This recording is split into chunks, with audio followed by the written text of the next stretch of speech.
নমস্কার বন্ধুরা, আমি রুবিস কিচেন। তোমরা সবাই কেমন আছো? আশা করি ভালো আছো। আমিও ভালো আছি। তোমাদের সামনে নতুন একটা রেসিপি নিয়ে চলে এসেছি, ডিমের কারি। তো দেখো, ডিমগুলো আমি ওভেনে বসিয়ে দিয়েছি। একটু লবণ, একটু ভিনিগার দিয়ে নিয়েছি। তাহলে খুব সহজেই ডিমগুলো সিদ্ধ হয়ে যাওয়ার পর ছুলে নেওয়া যাবে। তো দেখো, কড়াইয়ের মধ্যে আমি সর্ষের তেল দিয়ে ডিমগুলো ভেজে নিচ্ছি। এবার ডিমগুলো ভাজা হতে হতে আমি কিছুটা লবণ, একটু হলুদ দিয়ে নিলাম। দিয়ে এবার ডিমগুলো আমি একটা পাত্রের মধ্যে তুলে নেব। ভাজা হয়ে গেছে। এবার ওই তেলের মধ্যেই গোটা গরম মশলা, শুকনো লঙ্কা ফোড়ন দিয়ে দিলাম। দিয়ে এবার পেঁয়াজ কুচিটা দিয়ে একটু লাল লাল করে ভেজে এরপর আমি টমেটো, আদা, রসুন আর পেঁয়াজ পেস্টটা এবার দিয়ে দেবো এর মধ্যে।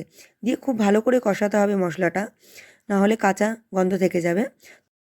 মশলাটা এবার কিছুটা কষানো হয়ে যাওয়ার পর এবার আমি মটরশুঁটিগুলো দিয়ে নেব।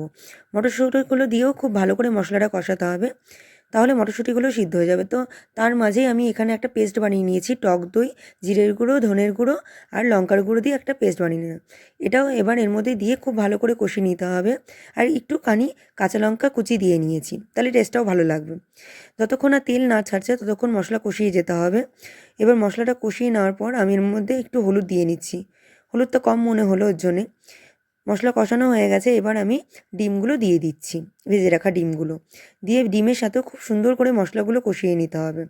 কষিয়ে নেওয়ার পর আমি এখানে কিছুটা গরম জল দিয়ে নেব।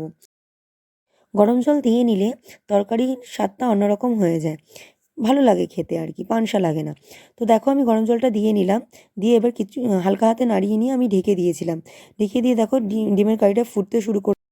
এবার আমি আর একটু শুকিয়ে নেবো ডিমের কারিটা, যেহেতু কারি এটা ঝোল রাখবো না। তো দেখো, আমি একটু চিনি দিয়ে নিচ্ছি স্বাদের জন্য। দেখো, শুকনো শুকনো হয়ে গেছে। এবার আমি একটা বোলের মধ্যে নামিয়ে নিচ্ছি।